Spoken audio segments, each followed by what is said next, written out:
Welcome friends. நாம் இந்த வீடியோவில் செம்பருத்தி பூவையும் செம்பருத்தி இலைகளையும் முடிக்கு பயன்படுத்தினா முடி வளர்ச்சி அடையுது.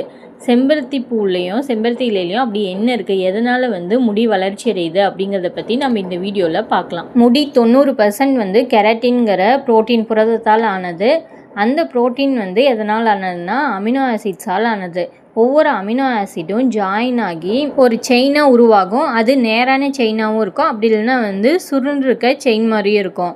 அதை தான் புரோட்டீன்னு சொல்லுவோம். இந்த கெரட்டின் புரோட்டீன் உருவாகிறதுக்கு தேவையான அமினோ ஆசிட்ஸ் இயற்கையாகவே செம்பருத்தியில் இருக்குது. அதனால தான் நம்ம செம்பருத்தியை பயன்படுத்தும் போது முடி வளர்ச்சி அதிகமாக இருக்குது. செம்பருத்தியில் ஆரஞ்சு விட 9 மடங்கு விட்டமின் சி அதிகமாக இருக்குது. இதில் உள்ள விட்டமின் சியும் ஏவும் செயலற்ற ஹேர் ஃபாலிக்கல்ஸ் மயிர்கால்களை தூண்டும். ஹேர் ஃபாலிக்கல்ஸ்னால் என்னென்னா, எல்லாருமே அந்த முடி உதிரும் போது பார்த்துருப்பீங்க.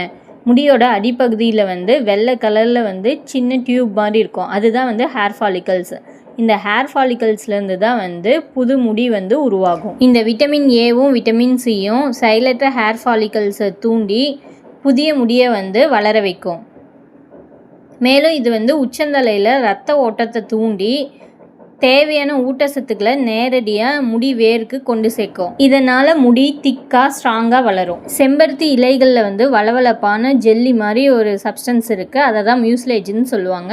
அந்த மியூஸ்லேஜ் என்ன பண்ணுன்னா, முடிக்கு ஈரப்பதத்தை தக்க வச்சு முடி சிக்காகிறத தடுத்து ஒரு கண்டிஷ்னராக செயல்பட்டு முடி உதிர்றதை தடுக்குது. செம்பருத்தியில் உள்ள anti oxidants, flavonoids, tannins, anthocyanins சுற்றுச்சூழல் பாதிப்புலேருந்து முடியை பாதுகாக்குது. செம்பருத்தியில் உள்ள ஆன்டி ஆக்சிடென்ட்ஸ் என்ன பண்ணோம்னா, மயிர்கால்களில் ஹேர் ஃபாலிக்கல்ஸில் ஆக்சிடேட்டிவ் ஸ்ட்ரெஸ் வராமல் தடுத்து இளநரை ஏற்படுறதை தடுக்கும்.